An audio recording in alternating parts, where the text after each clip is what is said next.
Is Our Personality Our Trap? By Ben C. Fletcher.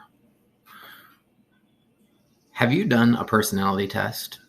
Most people have, or at least have a view about their own type of personality. Do you have a predictable way of behaving? Probably. But is it even wise to have a personality? On the face of it, it just doesn't make sense for a person to behave the same way in all types of different situations. The world is constantly changing. Families are dynamic. People die, jobs change or are lost. Finances grow and shrink, and these changes call for adaptability and different responses. The more fixed a person's personality is, the harder they'll find it to adapt to the new. The more vulnerable they will be to anxiety and stress. Life is so varied and so changeable that there isn't one personality type suited to it. Different personality traits suit different situations. So, how can a person make the most of what life throws at them if they have fixed ways of being? If they approach today's situations with yesterday's strategies? Yes, we can learn from experiences to change how we react, not to keep doing the wrong things. But unfortunately, the brain is a habit machine that wants to do more of what it did before. No wonder people often commit faux pas, that means mistakes, make fools of themselves, feel overwhelmed or out of their depth. How can we develop and grow unless we learn from the old and adapt our wisdom to the new? People's failure to do so explains a whole catalog of missed opportunities, misunderstandings, and dysfunction. And yet, most people are predictable in the extreme. Most have a limited repertoire of fairly predictable behaviors. That's why psychologists can give them a personality profile.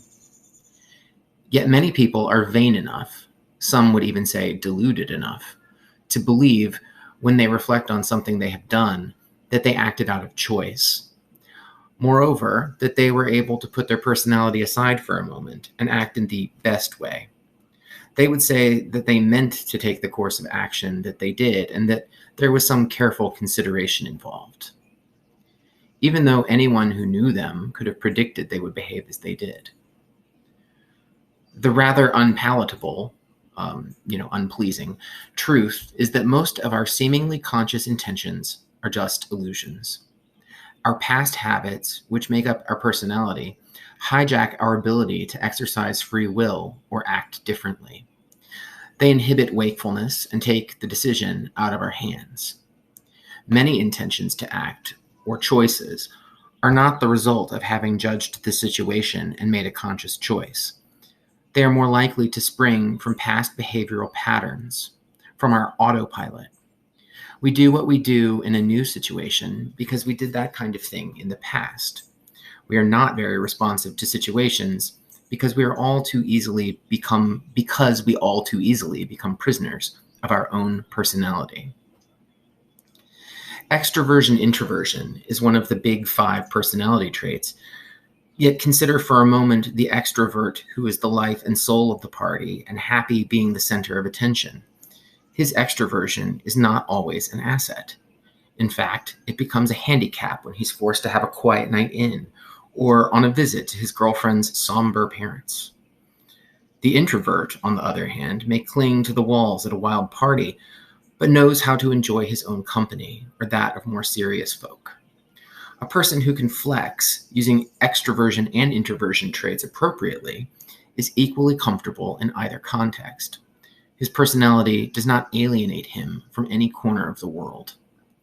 This is why in Flex, Do Something Different, we refer to the personality trap.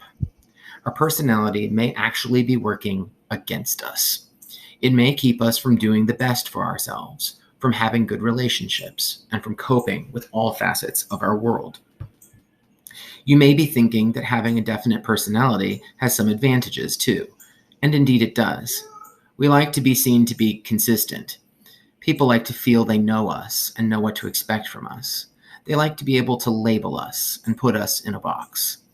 That predictability, our personality, becomes our personal trademark. It defines who we are and is our behavioral footprint on the world. There are personal and social benefits for ourselves and others from being consistent in how we behave. It is also a highly energy efficient way for the human system to operate. But if you want to get the most out of life, you will need to learn to override those natural personality habits and become more responsive to situational demands. This means getting outside yourself and realizing when your personality habit trap is gripping you tightly. That is why it is important to do something different. Only then is the personality trap made visible.